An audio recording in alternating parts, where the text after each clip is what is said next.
नमस्ते, राम राम। आज हमारी करवा चौथ की कहानी। एक समय की बात है, किसी नगर में एक बूढ़ा व्यक्ति रहता था। उसकी 7 बहुएं थीं। एक बार कार्तिक का महीना आया और उसका मन हुआ कि मैं कार्तिक नहाऊं। तो उसने बहुओं से कहा कि हम कार्तिक नहा रहे हैं, कार्तिक स्नान करेंगे, क्या तुम लोग मेरा निभा दोगी, है ना, मेरे साथ काम करा लोगी।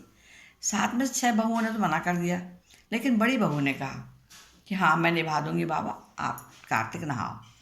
बूढ़ा रोज जाता सुबह सुबह स्नान करने नदी पर और लौट कर आता, और जैसे ही बहू गीली धोती को सूखने डालती तो उसमें से पानी की बूंदों की जगह हीरे मोती निकलते। जैसे पानी टपकता है वैसे हीरे मोती टपकते। धोती से हीरे मोती देखकर दूसरी बहू में बड़े अचंभे में रह गई कि अरे ये तो बहुत गजब हो रहा है। उन्होंने कहा ठीक है पिताजी, कल से आप हमारे यहाँ कार्तिक नहाने आ जाना, कहा ना तो हम आपका काम कर देंगे। तो उन्होंने कहा ठीक है, मैं नहा लूँगा, मैं आऊँगा जब तुम तेरे। तो जब दूसरे में आए, उन्होंने दूसरी बहू ने साड़ी डाली तो उसमें हीरे मोती की जगह पर कीचड़ टपकने लगा। तो बहुओं ने देखा, वो कहा कि ये क्या है, हमारे यहाँ पाप कर रहे हो आप जाओ, अब वहीं रहना, बड़ी बहू के पास रहना। अब बड़ी बहू के यहाँ फिर आ गया और कार्तिक स्नान करने लगे। स्नान करके इसने फिर धोती सुखाई तो फिर हीरे मोती टपकने लगे। बूढ़ा भी चिंता में पड़ गया कि बड़ू बहू ने पूछा क्या बात है, ऐसा क्या हो गया। उसने कहा कि मेरे मन में ये है कि मेरे परिवार में ऐसा क्यों हो रहा है। तो उसने कहा, बहू ने कहा कोई बात नहीं, ये भगवान की कृपा है।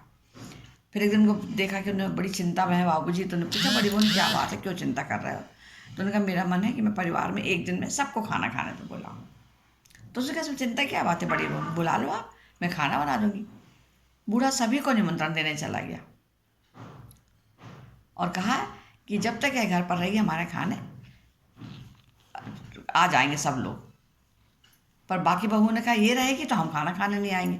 बूढ़ा फिर चिंता में घिर गया कि ऐसा कैसे होगा, खाना बनाने वाली वो, उसका अगर वो नहीं रहे तो कैसे चलेगा। तो उनने फिर पूछा बड़ी बहू ने क्या हुआ, तो उन्होंने बताया भाई कि बहू ऐसा कह रही हैं।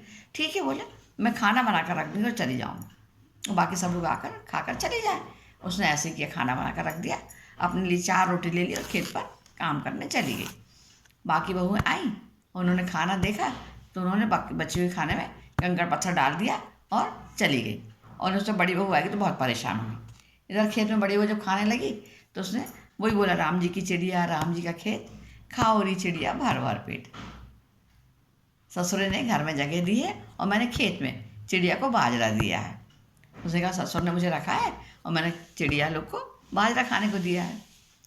ऐसा कहकर वो चिड़ियों को बाजरा डालकर आ गई। घर आई तो बूढ़ा फिर उदास बैठा, तो उसने पूछा क्या हुआ भाई, क्यों उदास हो। तो उसने कहा अरे यहाँ सब निपट गया और तेरी देवरानियाँ तेरे बचे हुए खाने में कंकड़ पत्थर डालकर चली गई हैं कि तू क्या खाएगी। तो बोले कोई बात नहीं पिताजी, मैं तो अपनी 4 रोटी ले गई थी और मैं खा के आई हूँ और मैं और बना लूँगी। और वो जाकर वो बर्तनों को खोल के देखती है, जो देखती कंकड़ पत्थर डालते हैं तो वहाँ पर हीरे मोती दिखते कंकड़ पत्थर की जगह। अब सब लोग बड़े अचंभे में हो गए।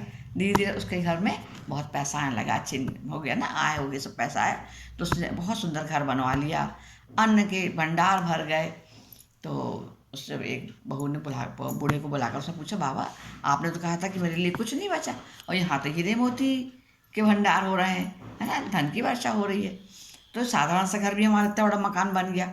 तो बूढ़ा बोला, सब चीज़ देखकर बेटी तुमने सच्चे मन से मेरे कार्तिक स्नान में नहाने में मदद की है और बहू ने पापी मन कार्य से नहीं निभाया, इसलिए कार्तिक देवता ने, कार्तिक महाराज ने तुम्हारी इस मेहनत का तुम्हें फल दिया। तो हे कार्तिक देवता महारानी, जिस प्रकार आप बड़ी बहू की सुन रही हो, बड़ी बहू की सुनिए, वैसे ही आप सबकी सुने और सब सुख दें। नमस्ते, राम राम।